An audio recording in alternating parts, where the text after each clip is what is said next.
Good afternoon, everybody. Welcome to Santa Rita Union School District Board meeting. I'd like to call this meeting to order at 5:04 p.m. If we can please start off with the roll call. Mr. Neil Patel, Aye, Captain. Ms. Alvariano, Ms. Sarah Turner. Aye. Mr. Jacob Sandoval. Here. Ms. Cindy Lopez is not present. Okay, if we can please stand for the Pledge of Allegiance. Ready, begin. To the flag of the United States of America and to the republic which stands one nation under God, indivisible, with liberty and justice.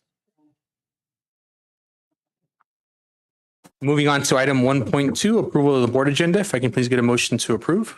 Motion to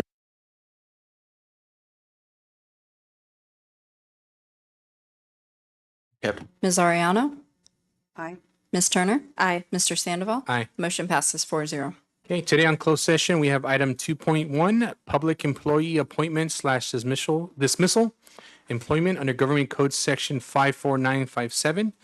Under item 2.2, potential litigation under Government Code Section 54956.8 and 54956.9. We also have item 2.3, public employee performance evaluation under Government Code Section 54957. And we have item 2.4, conference of labor negotiators under Government Code Section 54957.6. Do we have any public comments regarding closed session items? There's no public comment. Okay, can I please get a motion to adjourn the closed session? Motion to adjourn? Second. Okay, roll call. Mr. Patel, Aye, Captain. Ms. Ariano, Aye. Ms. Turner, Aye. Mr. Sandoval. Aye. Motion passes 4-0. You see everybody afterwards. Thank you.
Good afternoon, everyone, and welcome back. I'd like to reconvene back into open session. During closed session, the board took action on the following. Regarding item 2.1A, employee number 159934, request for an unpaid leave of absence for the 2023 to 2024 school year. The request was approved. The vote was 4-0. Regarding item 2.1B, employee number 160192, request for unpaid leave of absence for the 2023-2024 school year. The request was approved. And the vote was 4-0. Regarding item 2.1C, regarding employee ID 158945, request for the extension of unpaid leave of absence for the 2023-2024 school year. The request was not approved. The vote was 4-0. Okay, we're going to move on to item 5.1, approval of the consent agenda item. If I can please get a motion to approve items 5.2 to 5.4. I make a motion to approve. Okay, roll call, please. Mr. Patel, Aye, Captain. Ms. Ariano, Aye. Mr. Sandoval. Aye. Motion passes 3-0. Okay, thank you, everyone. Moving on to item 6.1. Is there anybody here from SRTA or any comments submitted? I have a report that was submitted from Heather Varela. It says, good evening, board trustees. Teachers are looking forward to a much needed spring break next week, hopefully with some clear sunny days. We are working hard on getting iReady assessments completed before the end of the week. Upper grade teachers are working hard on preparing students for the upcoming SBAC test. We are concerned over the shorter window we have to test students this year. Take care, Heather Varela, SRTA President. Okay, thank you. We appreciate your comments. Item 6.2, somebody here from CSEA? Okay, thank you for joining us today. 6.3, School Spotlight, Santa Rita Elementary School.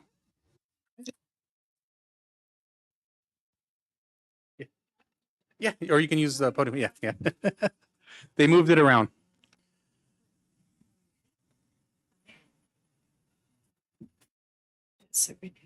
Sorry. Can you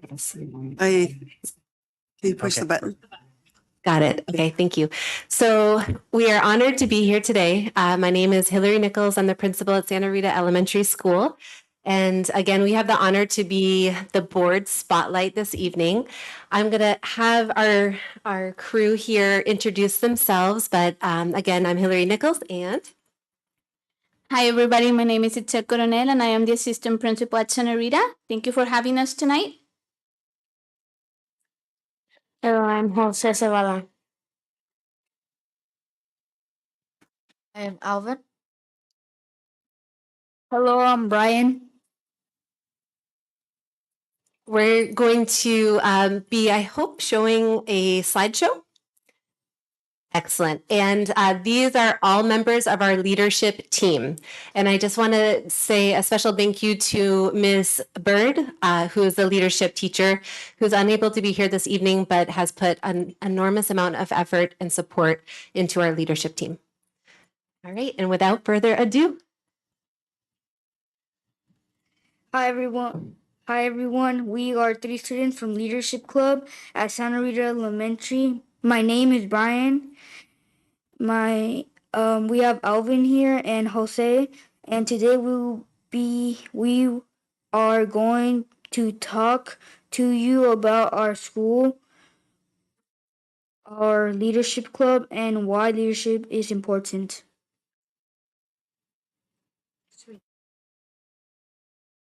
We do here.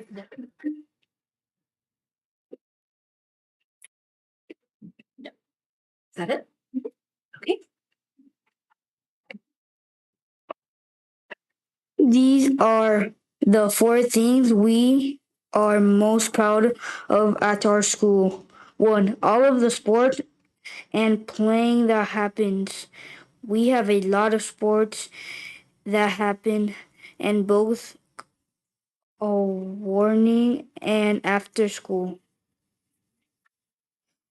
2, our school's welcoming environment. Our school does a very good job at making sure everyone's welcome at school. 3, our mascot is a sense of pride as it has a rich history with this area.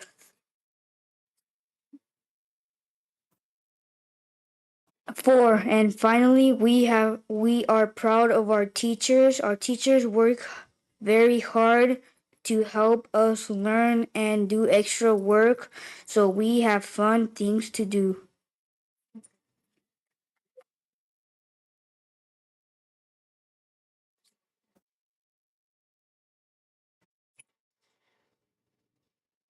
Now we would like to talk about our awesome leadership club. We meet after school twice a week for an hour, both days to join the club. You must first apply. After a couple rounds of voting with both students and teachers, you can then join.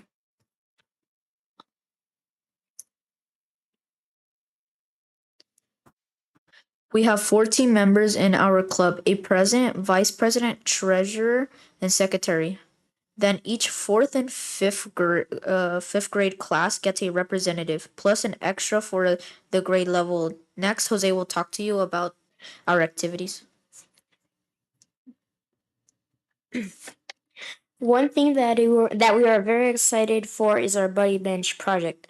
We're going to paint a buddy bench at our school and give classroom presentations to tell our school how the buddy bench works. We're also proud of our spirit weeks. We theme them and have the whole school participate in them. Something new we added was our new student squad. When a new student comes to Santa Rita, we welcome them with a goodie bag and a tour of our school. Finally, we also offer our help to our teachers. Teachers can sign up to have 2 leadership students come to their class after school to help them. Our leadership club is important because it is teaching us very important skills. We learn how to plan out events from start to finish. We learn how to present and talk to groups, and we learn how to work with all sorts of people. Thank you for listening to our presentation.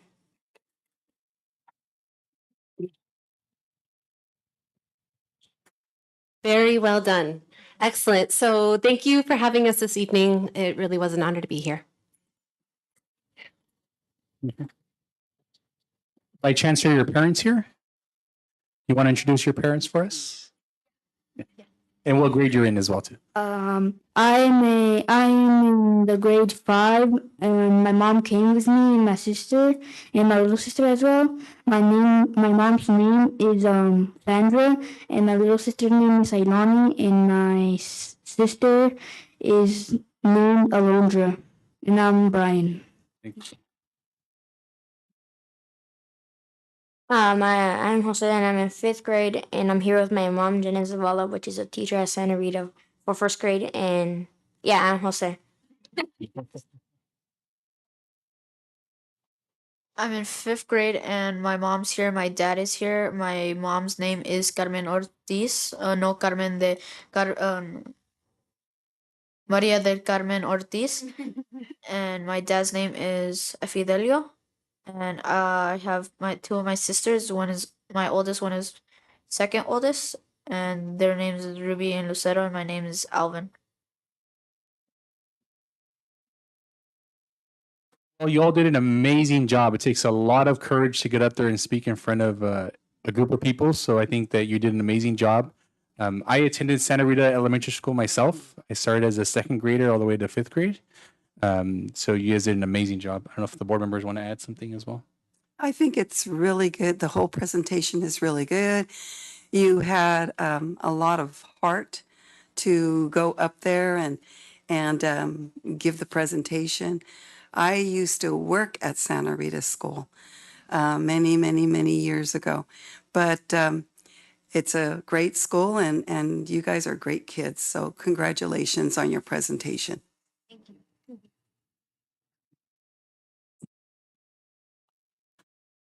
Wow. Wow. Brian, Alvin, and Jose.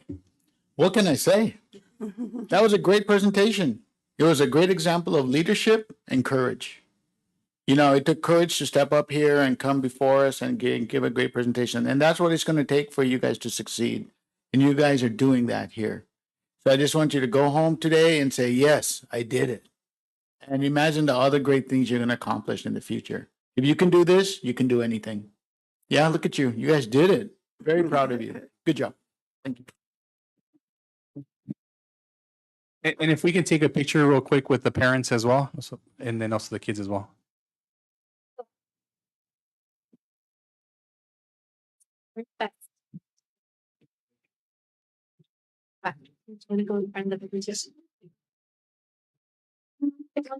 Right there. So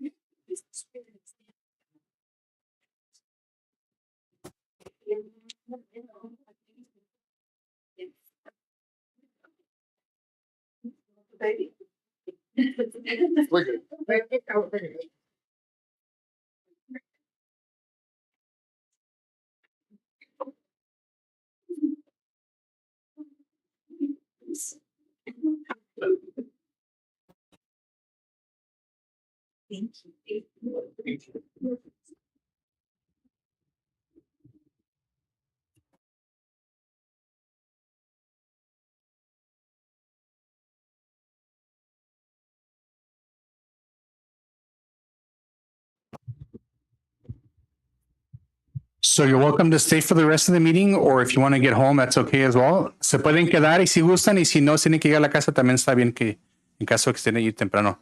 Le damos una chance. Not the time. Not the time. Do it.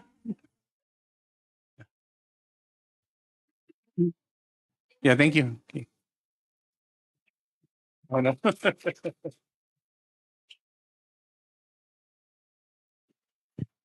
Okay, we're going to move on to item 6.4, Superintendent's Cabinet. And we're going to do 3 directors. First is Ms. Donna Coney. Good evening, everybody. It's nice to have a dry night of no rain. And we're excited to launch our SBAC testing and after spring break. So the week of 4/10, we'll be launching with a theme of Show What You Know Week. And that's really exciting where sites are getting prepared to put the posters up and have the leadership and the AVID students put up exciting positive themes. Principals have been collaborating on where we're going to put the ELA and the math times and the CATs and the PTs, really trying to focus in on the ELA and the math for that week, and then the casts and makeups afterwards. And really excited about the idea that just having that theme week and then the week after as well, going into reducing the long drawn out process of 3 or 4 weeks of testing where bell schedules are all over the place and kids don't know if they're coming or going, and the burnout. This will really help with the consistency for the students, and then it actually provides more instructional time for teachers to get back into the 4th quarter and the 3rd trimester, as well as just that larger percentage of instructional time and really getting those projects at the end of the year focused on so that students aren't working on doing makeups and testing. Some of the hiccups that happened last year was some of our sites pushed out to start testing late in April, and they were trying to get makeups done literally after Chromebooks were checked in. So we're really bringing it in the week of 4/10, which is pretty consistent looking at some of the other sites of when they're starting their SBAC testing and getting that exciting, getting the posters and the flyers and communications, and then letting parents know, really have those dental appointments in May.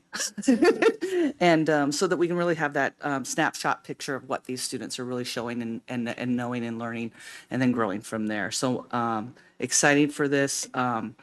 Really working and collaborating with those principals and proud of them. And they're working with their instructional leadership teams of where they feel it's best to put those instructional time blocks for the CAT and the performance tasks on all of those items. And not really panicking in May 15th timeline when we want to get those field trips finished up. Perfect. Any questions or comments? Thank you for the update. We appreciate it. Okay, Miss Melanie Grundy. Perfect. Good evening, everyone. I'll keep this short and sweet, but I was able to review our quarterly attendance report with Attention to Attendance, our A2A, who we contract and utilize to help with all of our attendance pieces. Great news. We have improved significantly with our chronic absenteeism as well as just overall absences from last year. We're still not where we were before COVID, but I think we're on the right track. So, and I'll prepare more at an upcoming board meeting, but I was just really excited to see that growth and just change and the proactive steps we've taken, right? So the mailers, the celebrating when we do have students improving in their attendance, we've been sending postcards that say, we've noticed your attendance has improved. So I think that's really helped. So excited about that. And then we were also able to meet with our first SPED leadership team on Friday and just really got to brainstorm and vision. And we had really good representation from our various school sites and different special education positions. So just really excited about some of the ideas and pieces that they shared. So that's it for me, unless there's any questions. No, I think mine's just more of a comment. It's great to hear the good news as far as improvements. I'm sure we have a long way to go post-COVID, so that's good to hear. And it's always great to hear when our staff gets excited about brainstorming and coming up with new ideas, especially with our SPED department. So Absolutely. any questions or comments? No? Okay. Thank you for the update. Dr. Summer Prather-Smith? Good evening. Quick report as well. We welcomed Jonathan with our restorative practice. As I shared with you before, Jonathan Walker was coming for this visit to do our site visits. Dr. Dominique Smith will be back with us in April, but he's recovering from surgery. So Jonathan Walker was here with us. We were able to visit 4 sites during his visit. So we visited JGMS, New Republic, Santa Rita, and McKinnon. I was like, what's that for site? That means that we've been able to do our site visits at every site. And I mean, a just big thank you to all of the teachers who welcomed us into their classroom. There was nothing but praise received on all ends. And we were really excited to get in there and see the great work that's happening at our sites. It's always great when you bring in someone who's an expert and they're impressed with what's happening. So that always feels really good about what we're doing here. So we'll be taking our restorative practice leads for further training to get certified in caring classrooms, which they'll be able to come back and implement and train our staff on. So we'll be in San Diego April 11th through the 14th for that certification. So we're excited to report back after that. And I think has it been a month since you guys came back from the... Almost a month. Almost a yeah, month, yeah. almost a month. And there's amazing things happening. Jeanette Zavala, who was here as a parent tonight and is our restorative practice lead at Santa Rita. She just did a PD day the other day at the site and rotated grade levels through and has been in classroom supporting. We're seeing that across all of our sites. So it's really exciting to get those restorative practice leads together and see that great work that they're doing. Okay. And has some of the sites been doing like the huddles and kind of... Yeah, so several of our sites have begun the morning huddles. They've begun the attendance huddles. They are holding optional times where staff can come in and meet with them.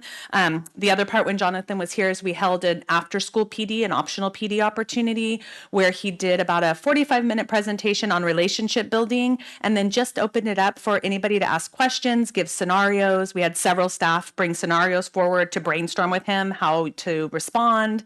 So it was we actually stayed late because people were engaged in asking questions, which is always a good thing as well.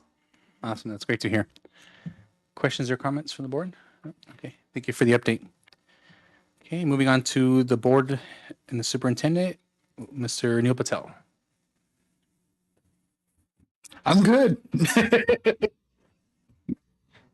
I have visited some sites and, traffic for me, especially with the storms on Rogie Road, is just, it's crazy. The safety of our students crossing, it's just a nightmare every morning at right between 8 o'clock. I wish there was a way to mitigate this some way, somehow, but it is atrocious, especially right in front of Rancho San Juan. It gets flooded. Cars are driving through almost a foot of water sometimes, half a foot to a foot. And so, something needs to get done, for the safety of our students. So, whatever they can do to control the flooding in Bolson Knolls area, especially in those streets and Rogie right in front of our schools. What else can I say? It's all about safety. Thank you. Okay. Ms. Alvarado. Yes, I just wanted to commend the staff over at McKinnon because now they have the new drop off for the kids, and it was so much easier to drive through and just drop them off there by the cafeteria, the teachers come and get them, as opposed to how it was before. It was just chaotic, very chaotic, traffic wise and people, and also people getting so upset and angry, and, it was just horrible. But now it seems like it's settled in really nice. And another, I just wanted to congratulate Melissa on her obtaining her doctorate's degree. I think it was admirable of her to have gone through so much work, and yet still she's been performing outstanding as a superintendent. So congratulations to Melissa. Thank you. I'm just trying to remember what it was like to have some free time now. Yes. Okay, I got to meet our new county supervisor, Mr. Glenn Church. He had a town hall meeting at one of our sites, Bolsa Knolls, so I was able to attend and meet a lot of residents. And I inadvertently offered myself to try to help start a committee. So if you're listening online, we're starting a Bolsa Knolls neighborhood committee. I have a list of names, and I'm trying to create a core group so we can start kind of working on neighborhood issues and stuff. It was really good. I went there. I think I'm slowly understanding how. I think sometimes as community members, we don't always understand how the different components fit together and how important elected officials are, and also how important is it for neighbors to get involved as well. So that's my next project. Huh? Yeah. Now our superintendent, Dr. Alderman. Thank you. I'm actually going to hold on presenting. We have our third quarter State of the District report, so I'll share some information when we get there. Okay, perfect. So moving on to item 7.1, public comments regarding non-agenda items. We have no public comments. Okay, and I'm assuming no public comments regarding agenda items as well. Okay, moving on to 8.1, a public hearing regarding the district's transportation plan. At this time, it is 6:34. I'd like to open up the hearing. Do we open the hearing? Is it? Yeah, okay. Yeah, so this is to give the opportunity for the public or anyone in general who has questions. This is a plan that we work together in collaboration with the three different departments, with Victor in transportation, Melanie, and Summer. And this is the main purpose for this is to have the opportunity to apply for a grant. And some of the requirements is to have a transportation plan to be provided at a public meeting for opportunity for feedback to make it better. So it's not like a done deal. We can always go back and revise it and make it better. This grant, we have to approve the plan before April 1st, and it will give the transportation department $290,000 for transportation. And that's all I have to say in regards to that. Just thank you for Victor, Summer, and Melanie who helped me review this and give your feedback so we can put this together. Is the grant through the state or?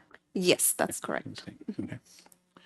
Any questions from the board or anybody in the public? No? Okay. So at this time, 6:35, I'd like to close the hearing, seeing that there's no public comments being submitted. And we move on to item 8.2, which is the approval of the actual transportation plan. Motion to approve. Okay. Thank you. Second. Okay, roll call, please. Mr. Patel, Aye, Captain. Ms. Ariano, Aye. Mr. Sandoval, Aye. motion passes 3-0. Okay, item 8.3, approval of resolution declaring intent to reimburse certain expenditures from the proceeds of tax exempt indemnus. Yes, and that's my item as well. And this is a board resolution that it's needed. As you know, we are in the process of getting the bond funds, but we haven't received them. We're hoping to get them in April. And we have done some preliminary work as we started working on some of the sites already for some of the structural shades and also the portables at Avalon View. So as we started the process, we don't have the cash in hand, but we're looking to do an inner borrow of the funds from general fund to fund 21 to be able to afford the preliminary work for this projects until we get the money. Okay. Can I get a motion to approve? I make a motion to approve. Second. Okay, roll call, please. Mr. Patel, Aye, Captain. Ms. Ariano, Aye. Mr. Sandoval. Aye. Motion passes 3-0. Okay, item 8.4, approval of the second interim report for the 2022-2023 school year.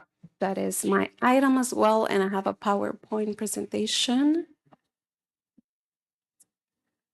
Really quick while you're doing that, I know we're still working on the rearranging the room, but Victor and Chuck are like. Worked on keeping them out of the projector. Oh, okay. That'll be the next step, trying to rearrange it. Yeah. Thank you, guys. Okay, I think I'm just gonna go over there.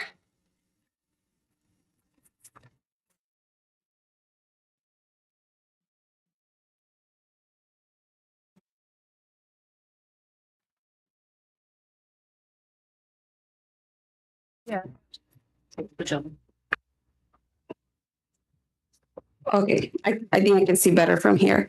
So I provided, as you know, the big report that is over 100 pages that I'm going to try to summarize right now. By your chair, I left the budget assumptions, which is the one-time funds, and also a copy of school services dartboard that we use every year. And I also left a copy of the PowerPoint. So this year, let's see, I have the PowerPoint. This year, we use this to do our budget assumptions every year. This year, I wanted to be conservative. As you know, there has been information lately coming from school services and other sources where there's information saying that the state revenues came in lower than projected. So to be conservative, as you notice on the COLA for the following year, based on the dartboard, is saying that we should budget at 8.13%. The district wanted to be conservative, and we did a 5%. However, we do have another May revised projection that's going to come up, and I have another budget presentation. And as we get more information, we're going to keep updating. So based on that information, they're pretty much saying that the state revenue came in $5 billion lower, which affects the Proposition 98, which is our LCFF funding. So what that means is pretty much that we don't know if the state is going to be able to afford what they had promised to us back in January. So we want to be very conservative on that. I'm going to go ahead and move to the first slide. Oop. Stay there. Yes. Oh. Okay, so I'm going to go over some of the most significant changes. As you know, I always put the last budget report with the current budget report that I'm doing, and then I go over the big differences. So as you can see, on the LCFF funding, it came in higher for $1.1 million, which I'm very, very excited. This was a group collaboration with our nutrition department and with Summers department. The actually $1 million came because we decided to go back and collect the low income forms. We got 400 forms additional to what we had, and that made up that $1 million. So I'm really happy about that. I want to thank my department, Summers department, Chuck's department. They work extra hours, and they work really hard doing phone calls, multiple phone calls, and getting back to the sites too on the weekends, after hours. But we were able to get almost all the forms back, and that was great. So that's where you see that $1 million. And then the other difference is just because our enrollment came in higher. Now we have our final enrollment in January. That's what we submitted to the state. And that's the numbers they're going to be using from now on to get funded. And then the other big difference, as you can see in other state, there was a reduction. We got a a state letter saying that we're going to get a one-time fund for arts, music, and instructional materials for $2 million. Now, on the last budget meeting or workshop that I attended, actually in two different ones, they did mention that some of those one-time funds, the state was thinking of taking the money back. Something that we never heard about. It's new, and I know when I first was talking to Donna, she had mentioned that to me, and I was like, Donna, I think you're talking about cash deferrals, and we're not going to get the cash now, but we'll get it later. And she was like, no, I think they're planning to take it back. And yeah, sure enough, when I went back, it was just this never happens in the history. So yes, we want to be conservative. So on the first interim budget, we did budget the $2 million because that was the state letter that we had, and that was our apportionment. Now we only got $1 million, so we have in cash $1 million. So that's where we're budgeting, and they're thinking about taking probably 50% back or 75% back. They don't know still. So we're going to get, 50% back or 25% back. So, so we don't know yet until the next budget revision information that we get. So we decided to reduce the funds. Now, the plan that we're working with Donna and the department is not going to start until next year. So we're not going to spend the funds now until we know for sure what is our allocation. And again, we're projecting that for the next year. Now, on certificated salaries, and we have some savings there. We are pulling our vacancies now as of March. The last report it was as of December, so we have some savings. We have some increases as well on extra hours, but overall we have some savings there. And for classified salaries, we did have some extra hours for extended learning, and you're going to hear more on the next presentation. Also, some of the expenses for books and supplies got reduced, and those were pretty much budget revisions. We moved money from our books and supplies and move it to other services, either for contract services for PD, and also for contract services with the special ed department. As you know, we have been approving those contracts since we are short-staffed. So that's some of the increases as well. We also moved money to the capital outlay for buying some equipment, specifically to the MOT department.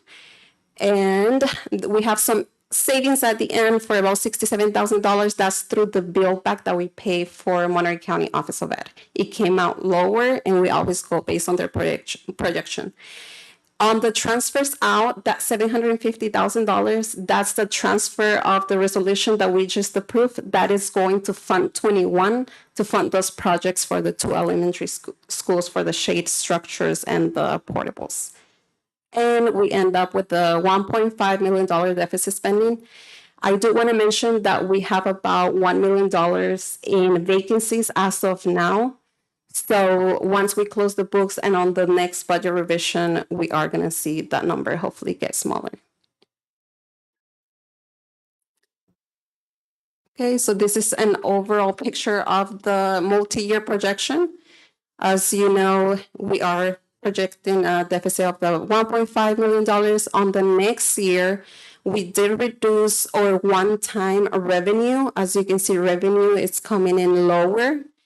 But also, we're also reducing our expenses. Our expenses are lower than our current year because we're also reducing those expenses that come in from the one-time funds. So we're reducing revenue from the one-time funds. We're also reducing those expenses.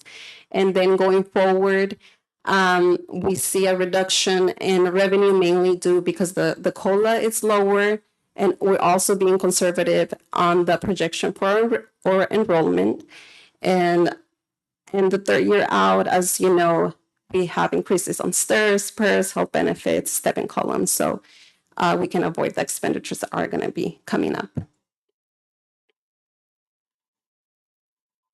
This is a snapshot of the multi-year projection just to highlight that even though we're projecting a deficit spending, the district still be able to maintain that 17% for the current year and 2 years out. This is what the county is looking at and the state is looking at to make sure that we still qualify for a positive certification. This is a summary of the unrestricted ending fund balance. As you know, we have that 17% district reserve. We have the LCAP ending funding from the last 2 years, and that the $3 million look higher than expected because, as you remember, last year with that we received that Chromebook grant for $1 million. So that was the savings on the LCAP for $1 million. And then everything else is set aside for increases on special ed, as we are keep having these increases every year, and also increases on STIRS and PERS benefits for upcoming years. This is the Fund OA. These are the activities that are being done at the school sites for fundraising. We are doing the same projection as the first interim. We're using the last year's actuals. There hasn't been a lot of changes, so we left those alone, and we're hoping that the school sites keep doing the same activities as last year and hopefully getting the same revenue and projected the same expenditures. This is the preschool fund, and as you can see, we have a big increase for $500,000. This is due to a new contract that the preschool received. And as you can see, the revenue came in higher, but also the expenditures came in higher as well. This is a projection that was provided to me from Monterey County Office of Education. All of the expenses, as we contract out with them, they are on other expenses. So you're going to see that $500,000 increase on that area. So this is our cafeteria funding. Now we're getting a little bit of shift of funding because of the universal meal program. Before, during COVID, we used to get reimbursed meals, completely reimbursed meals, and now because we're getting that universal program and we're getting on a different way of funding, we're getting reimbursed by federal based on whether the student qualifies for free and reduced or if they don't qualify because they have to pay. However, on the state level, we are getting funded for all the students because we are under that program, under the universal meal program. So we're getting more funding from the state, less funding from the federal. Overall, we're getting more than before, so that's good news overall. And slightly changes on expenditures, not too much. I think something to highlight here is that the fund is projected to have a surplus and that we're not projecting any transfers from the general fund. And as you know, as other districts struggle with this, Chalk is doing a really good job on keeping this fund with a surplus.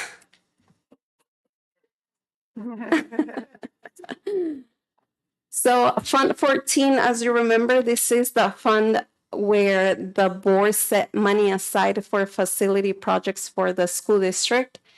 As you know, recently the board decided to add a portable restroom at Santa Rita. So we're utilizing those funds to cover those expenses, and that's what you see in there. That is for the purchase of the portable and also for MOT equipment that they are purchasing this year. So Fund 25, it's revenue that we receive from developer fees. This is for construction around the area. And we're using those funds to pay for anything that has to do with the West Pacific plan, even lawyer fees or meetings that we have to pay since it is related to construction. And not a lot of changes, but we did receive an increase on developer fees of $8,300. Is that?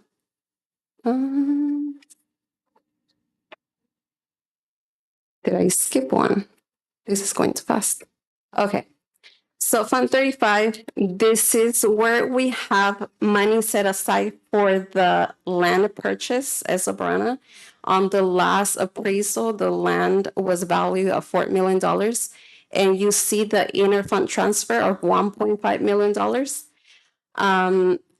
We have budgeted the $4 million in case we're able to buy that land. As you know, there were some expenses for testing and planning and engineering expenses. So that is the difference. And there's also some of the expenses from the Gavilan View Kitchen.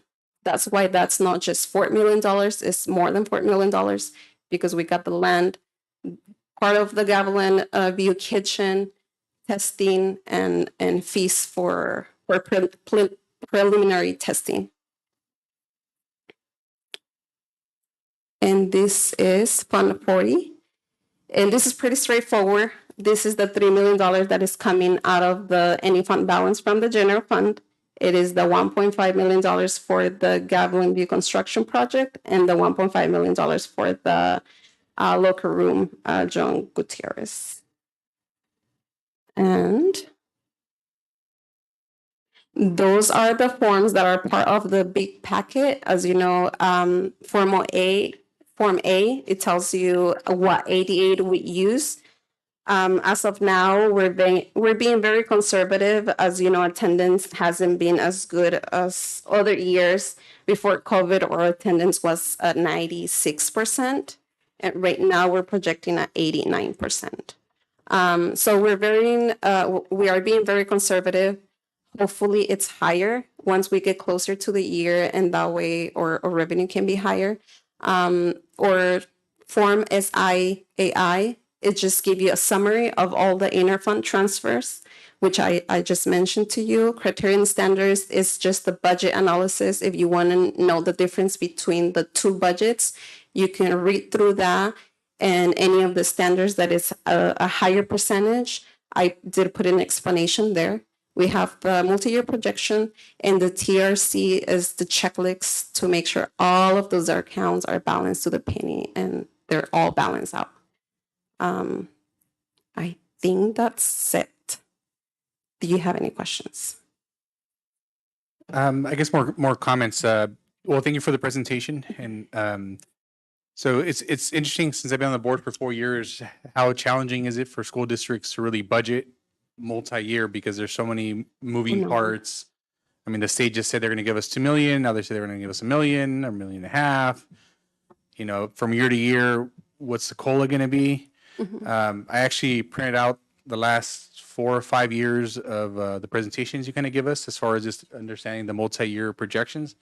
And at times they're kind of all over the place, because you're just using numbers that you're given by the state, and then the state comes back and says, psych, it's going to be different.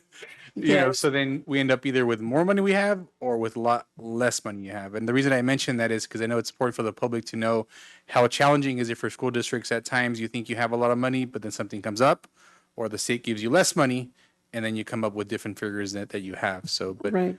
Yeah. And something to point out as well is that I know, you know, the 13% COLA this year, and it seems huge, but the state well knows that about 90% of the districts in California are on decline enrollment. So it's not necessary that we're getting more funding. They know that we're losing funding and then trying to help us out. So remember, we talk about the ADA cliff, because a lot of districts were in the same situation that we are. And just helping out the districts with giving us more COLA so that we don't fall so hard, right? But not necessarily mean that we're getting that 13% COLA. It's going to be different for every district depending on where their ADA and enrollment is. And I can tell you that most of the districts in California, it's not 13% COLA, because most of us are on decline enrollment. And can you briefly, just for the public, also kind of mention how much attendance has an impact on ADA and funding as well? Yes, so just the basics, we don't get funded on not even enrollment. We get funded the days that the students come to school. So if a student don't come to school, we don't get funded for that day. And that's what we call the ADA, right? So because of COVID, and since COVID, our attendance has been low. And that's what I was mentioning. Right now, we're budgeting at 89 compared to before COVID, that we were working together on bringing the attendance up and working with the principals, giving incentives. We can't really do that now because we have all these COVID-19 and diseases. Was at 96%. So we're getting more funded, and now we're getting less. So I hope that the state would get us funded in a different way, because it's not really our fault, but that's the way we're getting funded, and it doesn't seem to be fair so far, but that's what we get. Okay, thank you for clarifying. Any questions or comments from the board? I want to thank you for starting off by stating the forecast of our state budget. We are in a very volatile state right now. I know the next year's budget, they're talking, what, 20-30 billion shortfall or even more than that. And that is the direct derivative that we get funding from. So I can't understand how any business could live with that type of volatility, in terms of projections. Having said that, the two things I'm really looking at are the projections that you set forward for the next 3 years and the deficit that needs to be covered by our reserves. And for me, it's always been about protecting what you have and making sure that our employees, our staff is paid, because there's a number one expense driver of our budget, to make sure that we honor whatever agreements and salary agreements we have with them. And so, it has to be a fine balancing act. And so I am concerned. I'm glad we have enough reserve to at least get us through 3 years of a tough budget if we have to face it. And as long as we can honor our commitments to our staff. So for me, it's always siding on the side of caution, be more conservative, with our projections. And, we always want to strive to make sure our staff is paid, in the higher range of our local districts, but at the same time, we got to protect it. The last thing I ever want to do is to go back to our staff and say, we have to do a salary reduction. And so I hope you just keep that in mind as you do your projection. So thank you very much. Thank you. Okay, thank you. Can I get a motion to approve, please? So motion. Second. Okay, roll call, please. Mr. Patel, Aye, Captain. Ms. Ariano, Aye. Mr. Sandoval. Aye. Motion passes 3-0. Okay, thank you. Thank you, Rosa. Item 9.1, approval of a new job description for board certified behavioral analyst. Thank you. So this job description was created in response to needs that we are seeing with behaviors at our school sites. Melanie worked on this, but not only due to a need in special education, but also in general education. So this person, if we do hire a BCBA, will be responsible for providing support, consultation, and training to school site administration staff, paraprofessionals, instructional assistants, support staff, and teachers in positive behavior intervention and supports. Can conduct behavioral assessments, create and implement behavior intervention and escalation cycle management plans, and oversee staff who then work directly with students who are experiencing behavior difficulties. Any questions or comments from the board? No? I'm very pleased that we're creating this position, considering the situation that each site is facing right now with various issues with student behavior. I think having a point person is very important. My only hope is that there's a direct and comprehensive communications between this person and the staff, especially the teachers. Some type of clearance system, sometimes of feedback, sometimes of continuous communications keeping open. So teachers know that when there's a situation arise, that there is somebody and these are the steps taken and this is the result. So, it comes back full circle. So I'm pleased with this position. So let's give it a shot. You get a motion to approve? I make a motion to approve. Second.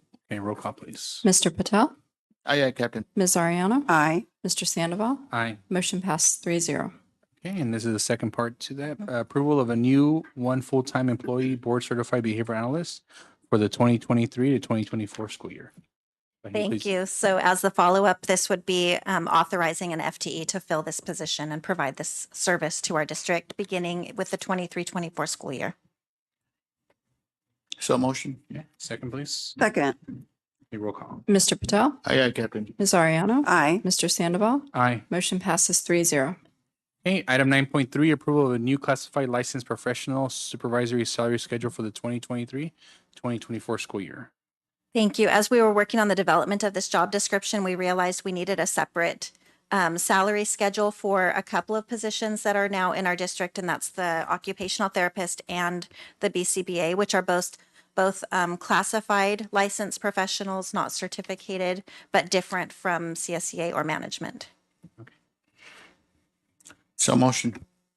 Second. Okay, roll call, please. Mr. Patel, Aye, aye, Captain. Ms. Ariano, Aye. Mr. Sandoval. Aye. Motion passes 3-0. Okay, item 9.4, approval of MOU between SRUSD and the Santa Rita Teachers Association for early retirement notification bonus. Thank you. For another year, SRTA and SRUSD, the district, have met and conferred about honoring retirees who give us an early notification so that we have a better chance of backfilling their positions. And so this would be for a $3,000 bonus for SRTA members who submit retirement notification by the end of this month, March 31st. May I get a motion to approve? I make a motion to approve. Second. Okay, roll call. Mr. Patel, Aye, aye, Captain. Ms. Ariano, Aye. Mr. Sandoval. Aye. Motion passes 3-0. Okay, item 10.1, approval of contract with Life Applied for behavioral aid. That's mine. So this is a contract. You've seen Life Applied before for other supports for our school psychologist, as well as some IE requests for BCBAs to come in and support. This specific contract is for them to provide a behavior aid that has a lot of extensive training with severe behaviors and can better support one of our students, excuse me. The other piece that's a little different with this contract is it does include 5 hours of direct BCBA support to be working with that school site, developing, helping implement the BIP and all the other pieces that the student needs in place. Okay, thank you. I get a motion to approve unless there's questions? Make a motion to approve. Second. Okay, roll call. Mr. Patel, Aye, aye, Captain. Ms. Ariano, Aye. Mr. Sandoval. Aye. Motion passes 3-0. Okay, item 11.1, I move this from an action to informational item. MOU between the Santa Rita Union School District and the County of Monterey to the Monterey County Probation Department. I just wanted us to have an additional meeting to kind of have a conversation about it, just so we get more information. Primarily, I think for me was just the cost of it was high, yeah. But I figured if we talked through it, then we kind of better idea of it. Yeah. And I'm bringing this item forward based on repeated parent requests and staff requests. As you know, at our parent meeting as well that we met, was that last week, the week before? Yeah, I can't remember. We met with a group of parents at Santa Rita, and this has come up repeatedly about, we had a really positive experience with school resource officers. This isn't a school resource officer in that same sense. It's through the Department of Probation, and it mirrors what's happening within the Salinas Union High School District as well. I did coordinate and collaborate and get information from them before moving this item forward on how it's functioned in their district, as well as a cost comparison. And they're spending a lot more, $2.5 million on school resource officers in the Salinas Union High School District, but they do have 11 officers there as well. And so what the focus would be is it's really to support us. A big part of what the work will be doing is around our attendance and supporting with chronic truancy, being part of those student wellness checks, helping us with, as you know, we've had sadly an unbelievable amount of students with mental health crisis. And so oftentimes we're waiting hours and hours for law enforcement to show up because they're the ones who have to call the 5150. We can't make that call. We reach out to them, they determine it, and then they move forward with transporting a student through mobile crisis and law enforcement. And so this would give us quicker access to that as well, so that our students and families wouldn't be waiting for such a long period of time. So this person essentially would be acting like a law enforcement where they could do that more directly? Is that where you're So it's saying? different. Yes, they can make that area they can make. One of the points that's really important to me is that this person is not involved in student discipline. That's not what it's about. I have my own, ideas. And so we know that with one person within the district, that's not the role of this individual. So they're there to really support us around school safety. If there was an active crisis on our campuses, they would have direct contact with law enforcement in a way that we don't, helping us with that student crisis response, communication with families. We do have 2 students currently on probation, so they would also serve as the probation officer for those students. Okay. And where do you envision potentially their office being? That's a great question, Jacob. Yeah, so right now, the most logical place would be out of our Family Resource Center at Santa Rita because there's a desk space there for them to work. It may be out of this office. That's still a piece there. One of the requirements of the contract you'll see is that they have a space, they have computer, and they have phone access where they can meet privately. I don't want them to necessarily, the goal is that they're kind of on the move throughout the day and that they're not in one spot at one time. So yeah, that will be kind of our final piece once approved, is figuring those pieces out. Okay. And I know through the MOU, they're still an employee of the county. They're an employee of the county. How would, I guess, direction be given on our end as far as where the need is being, as far as? So they're supervised by the county, but we provide all the direction. So it's similar to our contract providers that we have for special education. It's very similar to that. So though they're the hiring entity, we're the ones who give the direction around where the need is, where the person will be, where we want the focus to be with that individual, in coordination with the Department of Probation as well. But we have kind of free will in that sense, as long as it falls within the parameters of the contract. Okay. And some questions I asked our superintendent also was, obviously they'd be full-time here with us. Correct. Except if there's some type of emergency where Yeah. law enforcement would need them, but essentially they're 100%. bought And into the district. we're billed quarterly, and it's based on actual service. So let's say that there was, for some reason, an increased need for extra support at Rancho San Juan, which could be something that could happen. They lose their probation officer or whatever. We would be billed for actual hours of service, and so that's why we're billed quarterly and not as a lump sum. Okay. And then as far as, I guess, accountability, are they going to be, I'm just trying to envision how this would kind of work. Yeah. As far as like reporting activities or checking in, or how's that? So they would report, I can give you, they also have a reporting form that we get. So for example, one of the things I talked to Salinas Union High School District about was their last report.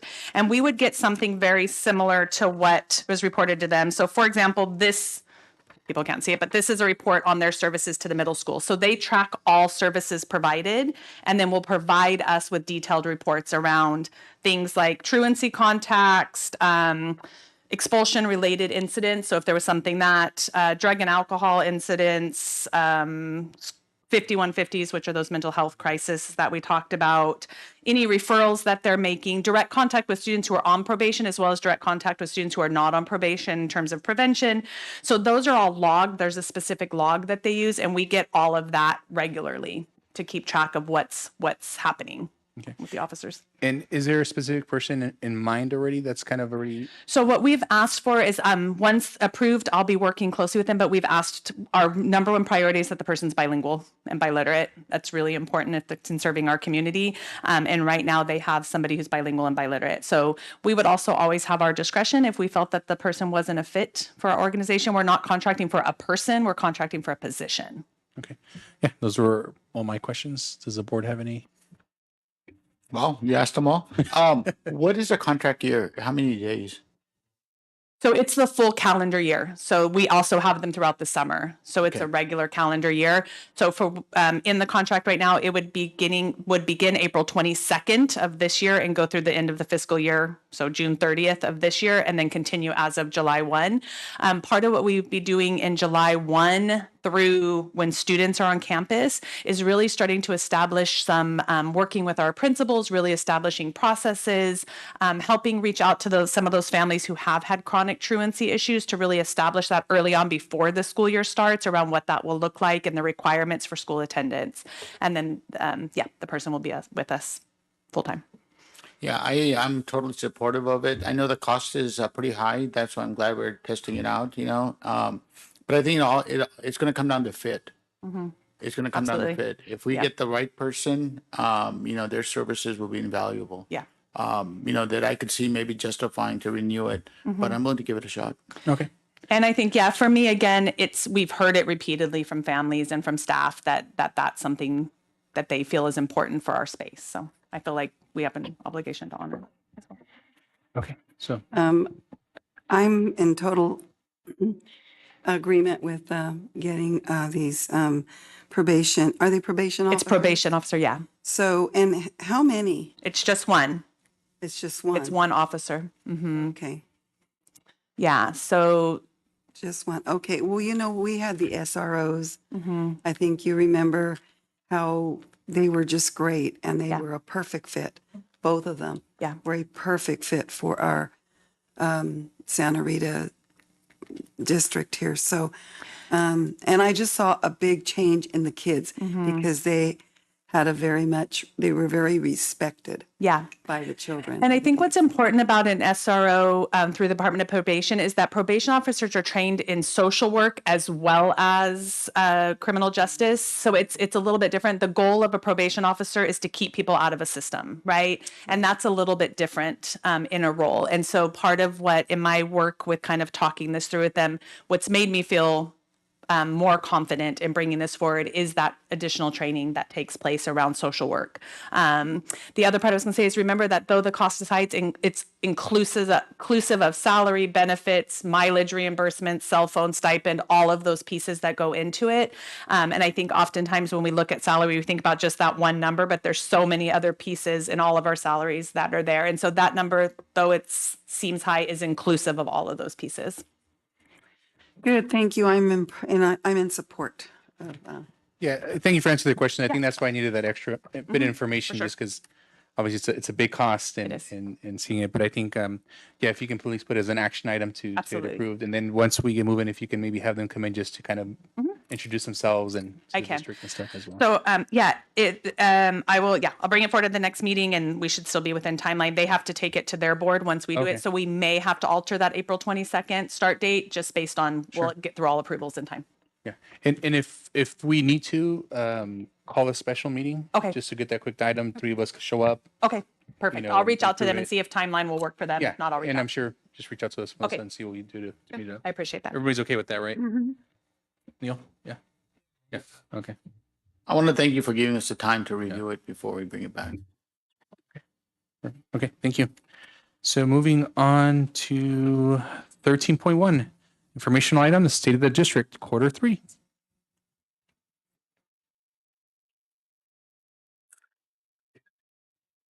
yeah, That's it. that's it. So who's gonna? You got the clicker. That's what I was asking. All right. Who's driving? That's it.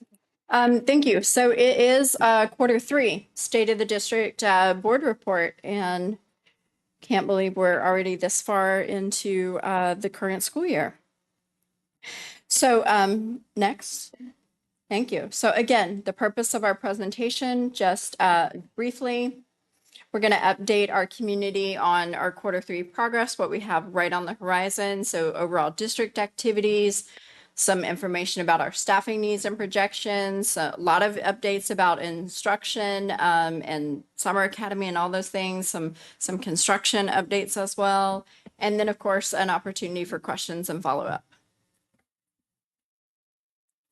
Okay. Always have this slide on, and after the presentation tonight, we'll post our Q3 report on our website tomorrow.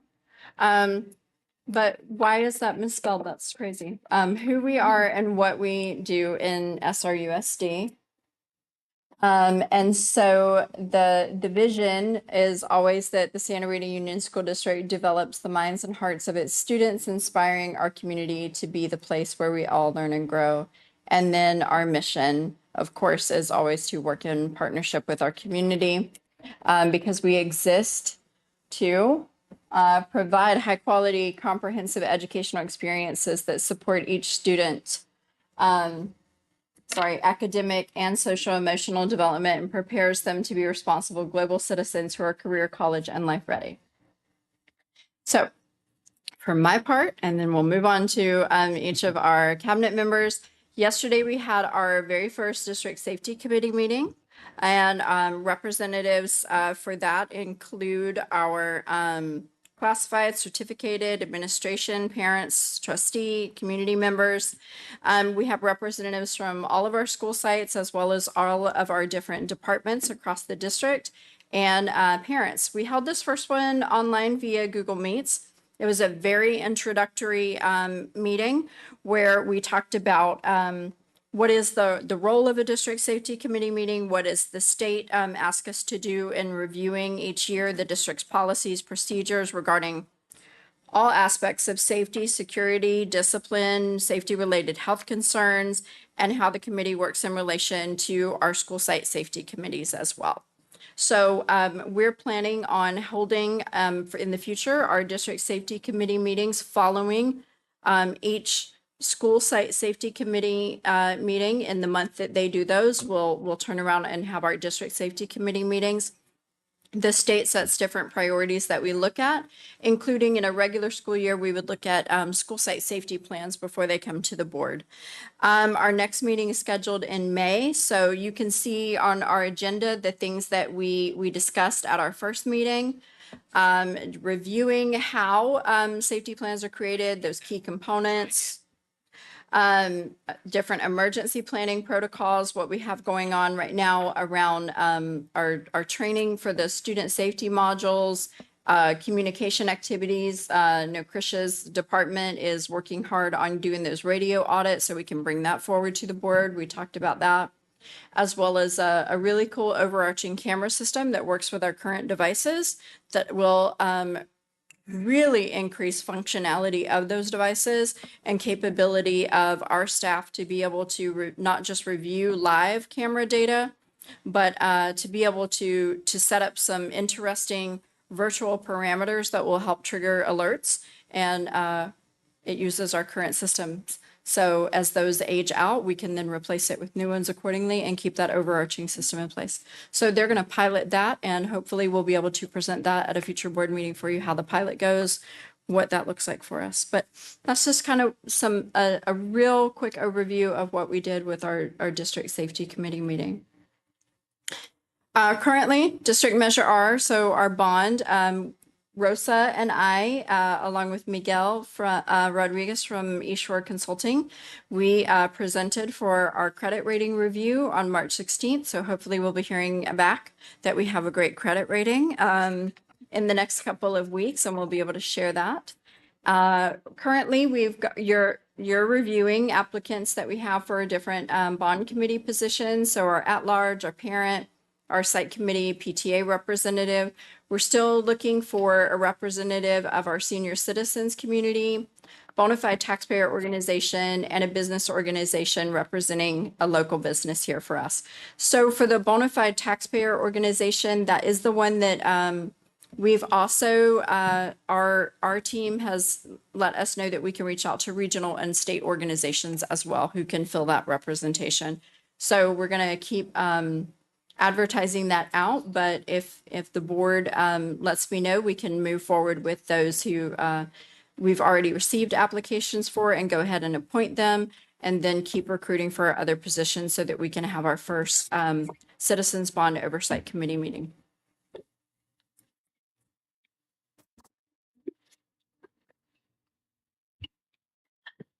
Let me move my slide here too.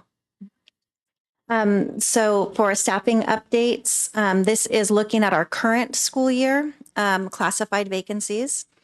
You can see that now between our special ed and instructional paraprofessionals, we have 9 positions open, 1 custodian, 1 maintenance worker, and 4 of the bus driver custodian vacancies. I am working with CSEA. We're looking at doing something different with those bus driver custodian positions. I had brought those to you to combine them, hoping that would help us get somebody to fill them, and that has not been successful. In the corner here, there's just a little snippet that shows what our vacancies look like in our November presentation. And we had the same number of the bus driver custodians at that time. We do have half of the paraprofessionals now vacant compared to November, so we've made great progress there. And then by school site, you can see that we have vacancies at Gavilan View, JG, McKinnon, Santa Rita, and MOT, and our other sites are filled. For certificated staffing, again, current year, we are for the most part filled. We do have 3 positions open at John Gutierrez. So that is the reading intervention teacher, 1 science position, and 1 special ed RSP position. And we do still have 1 vacancy at New Republic. It's listed as 4th grade because we had that vacancy for the PE position that goes between New Republic and McKinnon.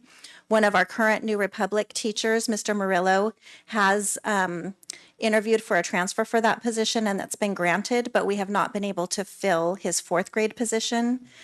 So he's been very agreeable to stay in the classroom this year, knowing that it's really important for the students to have a solid teacher, knowing that for sure next year he will be released to the PE position. Looking ahead for staffing for next year, these are where we currently see our vacancies across the school sites. We are doing some very active recruitment for those, which I can talk about next. Special education has the largest number of openings, primarily with the SLP, OT positions and the BCBA. And then you can see where our other positions are that we're looking to hire. And I've talked a lot in the last meetings about our recruitment efforts. I want to thank the administrators and 2 teachers who volunteered to come in this last Saturday to host interviews. They were very successful. We are interested in pursuing 4 of the elementary teachers that we interviewed, 3 or 4 of the middle school teachers that we've interviewed. So that was a really good use of our weekend time. Made it worth it. COVID-19 updates. There's some really small print across the bottom of this graph, and that indicates dates of about twice a week, approximately twice a week, from the beginning of our school year in August through mid-March. Our LVN Rex has been compiling this data for our district. So this is specific to Santa Rita and our school year, showing that we did have some peaks for COVID-19 in August, again, a little peak in January, and then in end of February, March, but nothing compared to what we were seeing in the last couple of years. So we're happy that there's been a lot of progress in that. We also have updates to our protocols because the state of emergency for COVID-19 ended at the end of February for California. And so what has stayed the same are Cal OSHA requirements. We're still required to notify employees at a school site if there is a positive case on that campus. And also if there's an outbreak, we would need to notify a site. What has changed is that it is no longer required that schools provide home tests to students and staff, and it's no longer required that we continue to provide the classroom exposure notices. As a district, we've decided to continue with those practices through the end of this school year. And then in the spring, once we get closer to May, we'll probably reevaluate and determine what our procedure will be for next year. And I'm really excited about our next 2 slides. These 2 slides really fulfill my purpose in the work that I do. So on April 20th, we will be working with the center, the California Center for School Climate, which is a department within West Ed, to host 2 events. On April 20th will be our Family Forum. Our Family Forum is really an opportunity for us to engage our families in our school climate efforts. We will be inviting families from each of our sites, our elementary and our middle schools, as well as staff who really interact with families. So front office staff, teachers, administration. And the Center for School Climate will work with families who are identified beforehand. So what we're looking at is a representative of 2 families from each school site, the start, because you don't want so many people that you can't do the work, right? And then we compile all of that information and share out to everybody. So it'll be 2 families from each of our school sites, as well as double the number of staff. The staff are the listeners. So parents really have the stage to share to us what their wants and needs are. So we've been working with the school principals as well as Jenny Betts from West Ed to get this together. And they will be working with families ahead of time to help prepare them for the event. And then they'll be on site with us that night to facilitate it. So I'm excited to be a listener at this event and really get to hear from our families around our school climate. The next slide is our student listening centers. And our student listening centers will take place on April 21st. This is a full day. So students from Gavilan View Middle School as well as JGMS will be coming over here to the boardroom.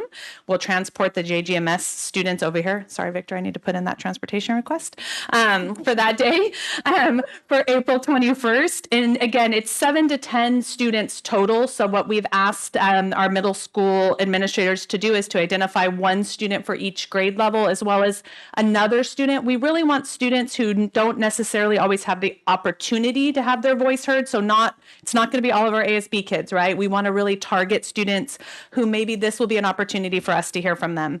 And the same thing, we want double the number of adults as there are students participating, and the adults are going to have the job of just listening. That we're not facilitating. The West Ed team will be here to facilitate the conversations.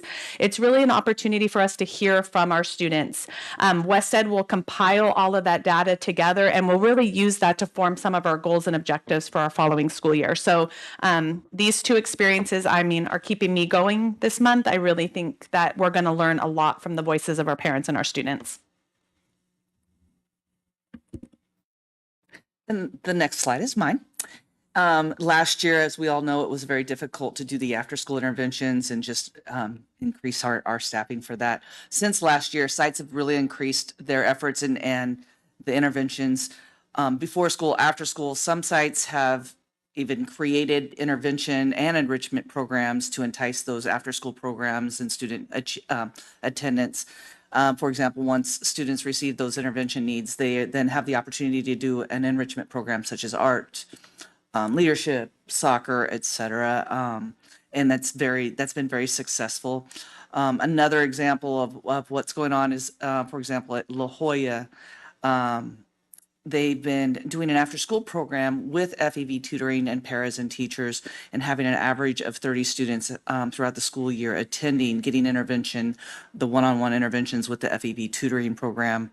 And that's been consistent and successful all year. McKinnon actually also has been running a before and after school program. An average about 10 has been coming in the morning to get supports, and 35 to 40. It's been up to 40, a little over 40 for after school here and there. So that's been exciting. Across all the sites, paras have been paid the extra hours through our one-time grants that we have to work extended hours in the classrooms after school to support the RTI process. I know that New Republic, La Jolla, JG, they've all been using those hours here and there and consistently. And some of those hours even have just really improved the RTI structure and really training those professional developments that the paras needed throughout the school year. And within that extended hours to support the RTI process, those interventions have really improved. And the Saturday school and homework centers that had happened prior to COVID pandemic, they're still continuing as well. So that's some of the exciting thing that's happening with the interventions and enrichments that are going on at our sites. And then within the class, all students across the district, we have the iReady toolbox, but we have about 40 to 50 minutes is what we are asking our sites to have students do in math and ELA during the week. And our reading and math intervention programs are also using the iReady toolbox as well as the FEV one-to-one tutoring kind of as a centers, and they set them up and across the classrooms. And one of the other exciting things that we did this year is some of our EL specialists pulled in the FEV one-to-one tutoring to do like an LPAC boot camp to prepare them for the LPAC summative that started in February. So that's some of the exciting things that as we've been building our interventions and growing, which we're going to expand even more going forwards. Perfect. So professional learning networks, I've been kind of reporting on this every other board meeting because we have been meeting monthly. This is the differentiated assistant that we've had the opportunity to work with Monterey County Office of Education and partnered with them. This is the continual improvement. So we've really focused on Santa Rita Elementary as well as Gavilan View Middle School and kind of bridging and partnering them together with a real focus on our English learners and developing best practices within those classrooms. And they've been able to set goals and align best practices that are happening. So that last little part's really weird to present and not see, but working collaboratively to build the internal capacity of our education teams to improve student outcomes. So it's been amazing being part of the team. It's just something that's been re-energizing every time I've had the opportunity to join, and just seeing them really thinking outside the box and being super student-centered. And we're going tomorrow. So looking forward to that. And back to Donna. And I want to thank all of our Summer Academy cabinet team that's been working collaboratively for supporting the launch of our Summer Academy and extended school year this year. It will run through June 5th through June 30th, and students will attend 4 70-minute classes. They'll have a breakfast nutritional break as well as a lunchtime. And currently, we keep changing the number. Currently, we're about 240 that are interested and or have registered, and he's already writing the numbers down for his busing. Along with those 470 within those 4 70-minute classes, we will have one class focused on English, one or ELA and reading, and the other class will be focused on math. So each student will be enrolled in one of each. And then the other 2 classes, we will have those enrichment opportunities where they'll have the opportunity for STEM classes, STEAM classes, art, physical education. Hopefully, we're working on the possibility of maybe an enrichment assembly or 2, and with field trips. And then at the end, we will do an iReady assessment for those students to compare it to the current iReady that's going on right now, and see what kind of growth, and maybe doing some celebrations for them at the end of June for those that showed what they know for the iReady. Melanie? Perfect. So we do have a great team that will be supporting our Summer Academy and Extended School Year, or ESY. So at the middle school level, we have Alberto Ramirez, who has been very involved in summer school in the past. So we're excited to have him back.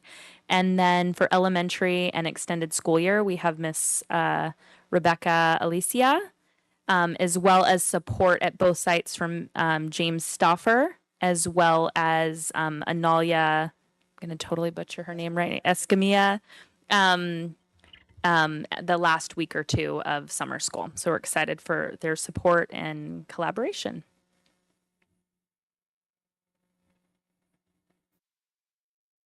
Oh, am I the next one?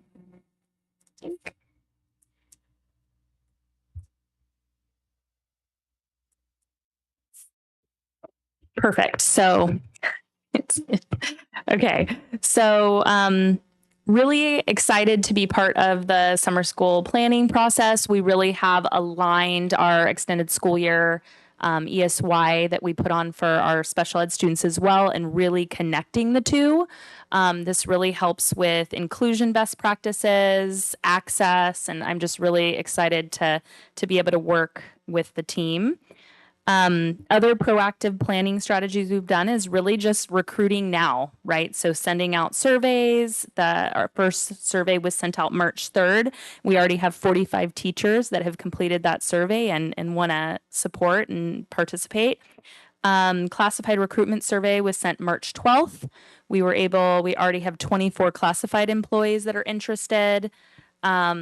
We also have already sent out our student interest flyer with registration. So as of today, 244. As of right now, 277. We'll update the PowerPoint. So that was also 277. We also sent that to our special ed family. So both, if either you gen ed and special ed, you received that same flyer on our registration. They were able to mark and specify what programs they needed and supports. So I think this is the earliest I've ever started planning summer school. So I've been very excited about that. We already have speech and language pathologists and occupational therapists on board to provide services in the summer. So yeah, we're looking for a May 5th, kind of everyone's registered and we're ready to go. And then I promised Victor, we're going to start planning transportation. So very excited to be part of the process. It's me again. So I said most of this, but I'll just emphasize just the alignment to gen ed programming and inclusion opportunities, recruiting teachers and support staff now, right? Getting them before hopefully they've started planning the summer planning. So that early messaging's been really essential for us. And then, as promised, Victor, early transportation planning, and then just hiring those other service providers. So I've already had many paras and classified staff, SLPs and OTs already say that they're interested in on board. So as we look at our summer academy, it's really important that we remember that it's not just about academic learning, that it's also about social emotional learning. And we know that those connect together, right? Students who are social emotionally prepared are academically prepared as well. So we'll be working with Harmony at Home and Sticks and Stones to have counselors at each of our 2 summer academy sites to provide small group and one-on-one student support. It'll also allow them to have some continuity in the students they've been seeing throughout the summer as well. I brought to the board quite a while ago the Second Step SEL program, which our school counselors have been using this year. And we're going to look at expanding that and piloting it during our summer program for our classroom teachers. They've been asking for some SEL program and curriculum. We've had really good feedback from our school counselors. So I'm meeting with the Second Step program to see about piloting those within our classrooms during summer academy as well. And then a while back, a group of our school social workers here, as well as our restorative practice lead and myself, joined Salinas Union High School District for the Girasol training, which is put on by the National Compadres Network. And so we have staff that are trained in Girasol, and they're interested in leading a Girasol group for our 6th through 8th grade girls this summer. So I'm excited to bring that for our middle school girls this summer as well. We will be partnering with Migrant Education, my second family, right? My home away from home this year. And so what Migrant Education will be doing this year, because we have a lot happening on our campuses with construction, which you'll hear, they're going to consolidate into June with us, and they'll run an extended day program. So as our classes end at 1:30, migrant students will stay and continue their work within the Migrant Education program. They'll be busing over the migrant students who will be at Gavilan View Middle School over to Santa Rita for that extended day program as well. During the regular summer academy program, they'll have their preschool, which is called MESSERP, Migrant Education School Readiness Program, will happen for 3 and 4-year-olds at that same time as we're in session. And that really focuses on a biliteracy curriculum where they work with families to create biliteracy from the start. They also do home visiting programs within that as well. In their extended day, they'll continue that academic support that was happening during our regular summer academy. And then our binational teachers will be here to do cultural arts and enrichment. And then I will be getting information to you. As you know, they have a big clausura, a big closing event, and it's always great to be part of that. So I'll be getting you that information as they finalize it. With that, I want to give special thanks to Melanie, Summer, and Donna because they actually considered transportation as part of the early planning, which I'm always like, yelling and saying, hey, why me, right? So thank you very much for that. But from the numbers that we have gotten tonight, I mean, we're probably looking at a full, all our buses on the transportation side and all our vans because of the high interest of what's going on. I know that on this presentation, we have 3 locations, La Jolla, New Republic, and Dartmouth, as a pickup location. If these numbers increase, we might have to increase those stops also. So just make it convenient for some of the students and stuff like that. So again, we're probably going to be full steam ahead with transportation this summer.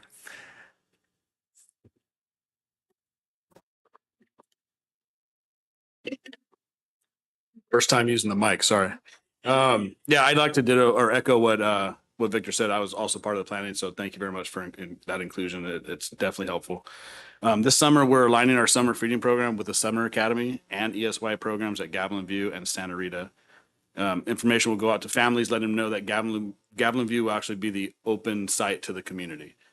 So with that said, children ages 1 through 18 will be able to come into the gym using the entrance here through the parking lot. So not going to affect traffic on the inside and so forth, where they'll be able to receive and eat their meals inside the gym. And due to potential safety concerns with the staging of construction vehicles and equipment at Santa Rita, we will only be serving meals to the students on that campus during the summer academy. In addition to our district summer academy, meals will also be provided to MCOE special ed students that are enrolled in their own ESY program at Arthur B. Ingham, Bard Blades, Toro, La Jolla, Ruth Andressen at McKinnon, and James Stephen Billen at John Gutierrez Middle School. For those schools that are not housed in our district, those meals will be picked up by MCOE, and our central kitchen staff will prepare and deliver the MCO meals at La Jolla and McKinnon and JG.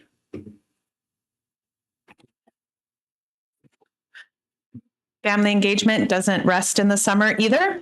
So we will continue our family engagement work. We'll continue to work with Kid Power to bring virtual and in-person workshops for families weekly, really focused on bullying prevention, emotional safety, and boundary setting. Migrant Education will hold 2 family nights each week. That's really led by the binational teachers, and they will work with families around social emotional wellness, how to support your students with academic. And what's really important about that is we know that oftentimes our families learned, for example, one of the big ones is math differently in Mexico, right? So it's taught differently. And so our families really struggle as they transition into what we do for math here. And so part of what the binational teachers really do is help families bridge that learning between what was taught in school in Mexico and what students are learning here and how to bridge those together. It's a really, I take lots of strategies away during those workshops. And then of course, cultural arts and enrichment as well. We'll be working with the Monterey County Food Bank this summer as well to bring a healthy meal prep workshops to families and combine that with our food distributions that will happen throughout the summer. Book club also doesn't take a break in the summer. My daughter shared with me that she's doing a challenge where you have to do some healthy activities and read at least 10 pages of a book each day. I told her, great, I'm going to take that challenge as well. So our book club for the summer will be Connections Over Compliance. Amazing, amazing. It's one of the ones that everybody's tired of hearing me talk about.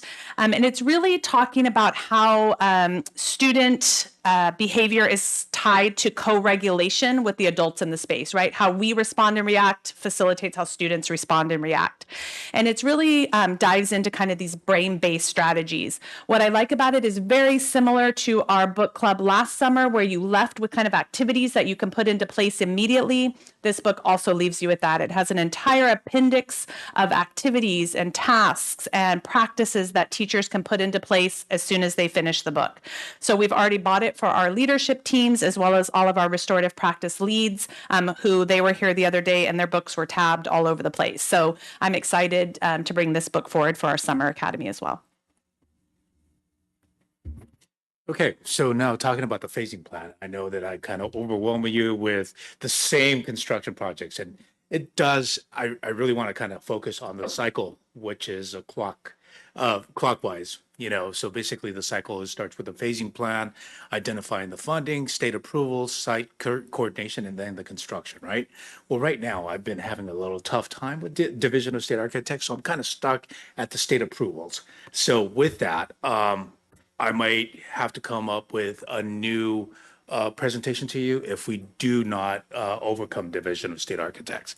So with that, I mean, it looks good on every aspect except for one of the projects. So I may have to come back and say, one of the projects may not be done solely because of historical previous incidences. So, and believe me, I was not aware of this one. This one was like I was really hit with the door, and I didn't really understand why, but Division of State Architects is really dotting their I's and crossing their T's on what's going on with every construction project statewide. So I'm not the only one who's actually suffering like this, but every designer, every school district. And so with that, I want to say that right now we're kind of in between the site coordination and the state approvals.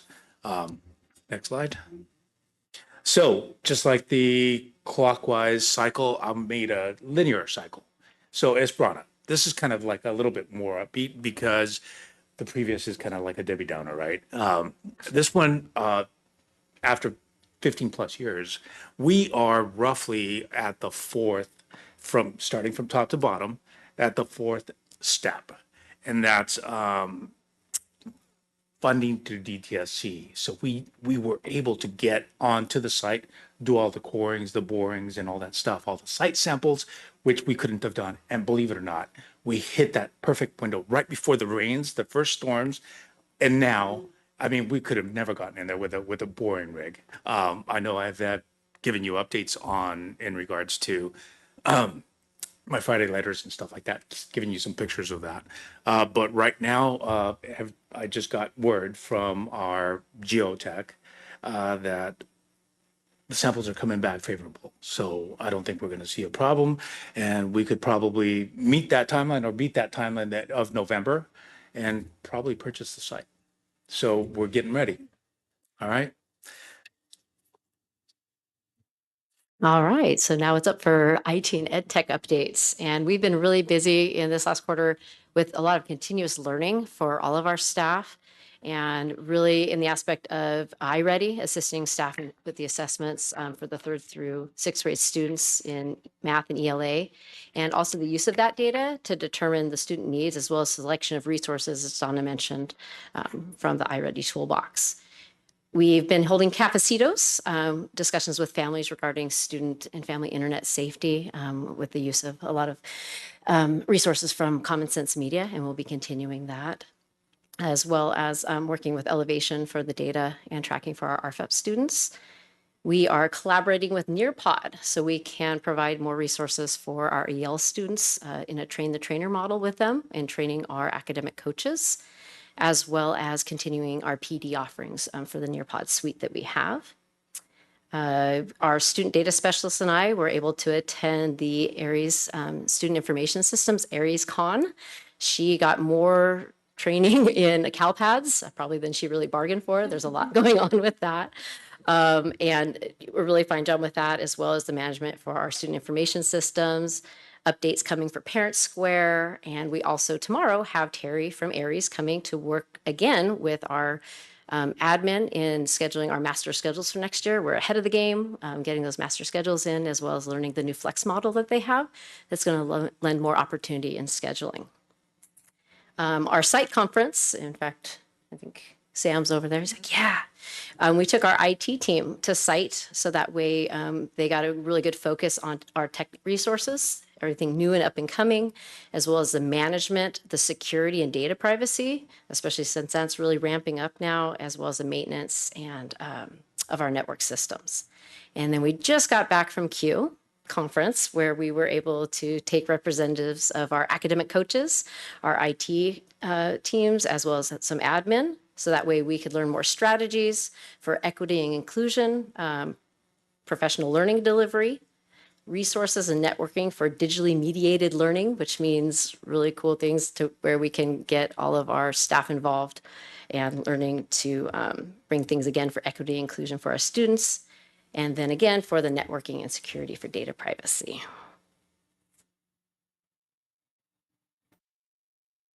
And in terms of reviewing and revising, we have been evaluating and monitoring our systems, as Dr. Alderman was informing you before, looking at our emergency radios, as well as our cameras and detectors.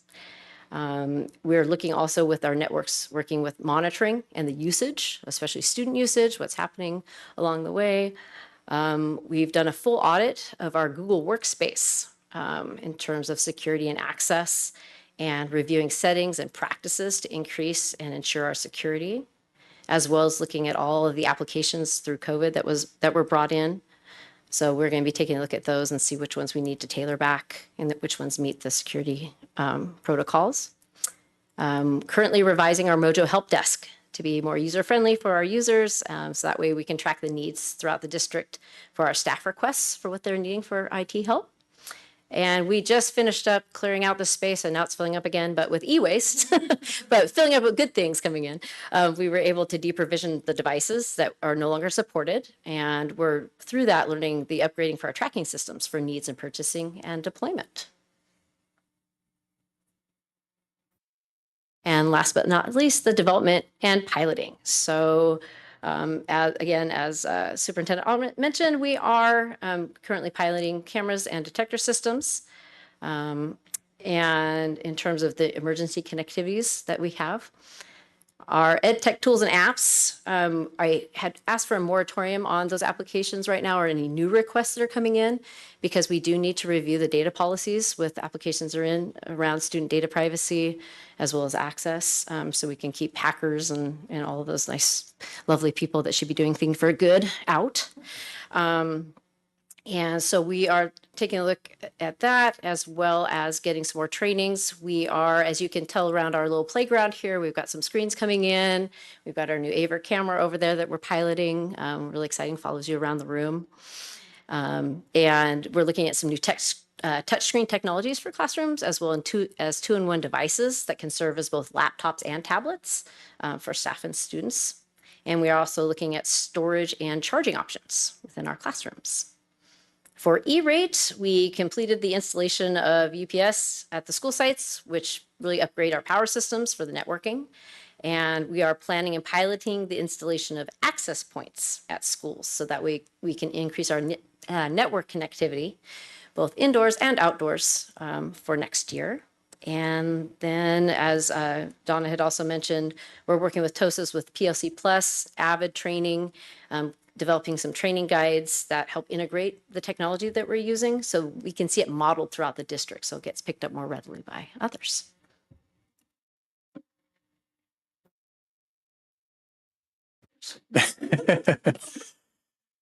Well, I do like the new format as far as having the directors kind of give their, so I do appreciate that quite a bit. It looks like there's a lot of amazing things happening, which is kind of good because I think it kind of, the state of the district helps us and the community kind of know a broader view of what's kind of going on. You know, I know there's stuff that comes up on the business side through each of the board meetings, but this kind of gives us an update of like, besides what we kind of, this is also other projects that everybody's kind of working on and stuff. So I appreciate that. Comments or questions from the board? Well, just a few. First of all, I want to thank everyone from, food services to MOT to special ed to curriculum, everyone, family engagement. It's just been a really good presentation, and I'm really loving how I'm seeing all the parts come together. A few months ago, I got a little heated at this board meeting because I was asking for more intervention, and what I saw today really made me feel like, hey, we're moving in the right direction. And a lot of pieces are coming together. When I'm hearing about intervention during the day, before school, after school, Saturday academies, when I'm hearing about SEL, I'm hearing about summer academies and the parental involvement component, the community involvement. Um, it gives me confidence that this district is going in the right direction. So I want to say thank you for everyone's hard work. Couple of things, the network security, I'm not saying I'm concerned about it, but I think I would hate to have anything bring us to a complete stop. I've seen that in other districts, Hartnell, Salinas Union. It's not if, I think it's a matter of time. So whatever we can do to secure our network, because the confidential information we have on there, coupled with everything being connected to it, so instruction, if you will, it could be disastrous. So I hope we're taking the necessary steps there. Um, and along with that, the radio backups, I've been talking about that for many years. In natural emergencies, even cell phones don't work. Only so many phone calls can get through on cell phones, and they reach capacity very fast. I've been in 2 natural disasters where cell phones did not work. You were just busy. And so I think having a backup, having a dual layer backup of the phone system of radios, if you will, with extended range. All of our campuses are relatively close to each other, so having that capability, maybe looking at radios that go multi, 4, 5, 10 mile range, in case of emergency, so they can communicate. The last thing is the camera systems. At the school I work at, we have over 140, 50 cameras. And the amount of disciplinary issues, once students know their cameras there, it brings the level down in terms of behavior, among students, and it also reassures us that, we have visual evidence, if you will, to justify anything we have to do with restorative justice and other programs, you know, but I think having that is paramount. So I'd love to see that developed. Having said that, I am so pleased with the state of the district. So thank you to all the presenters. Oh, what can I say? It was awesome. It was fantastic. It gives us a glimpse of what you all do. I just, it kind of brings a vision or a vision of what you all do. And it's amazing. I like this format. I really do. I think it's, I like the Friday letters because it brings us together on, it updates us to what you all are doing. And I'll tell you, after the presentation, I was tired.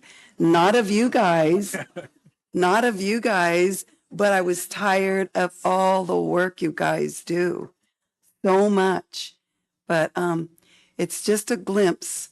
And it would be nice to be I guess, a fly on the wall to see all you guys busy and stuff. So I really like it. And thank you to all of you, everybody, all the directors. Thanks.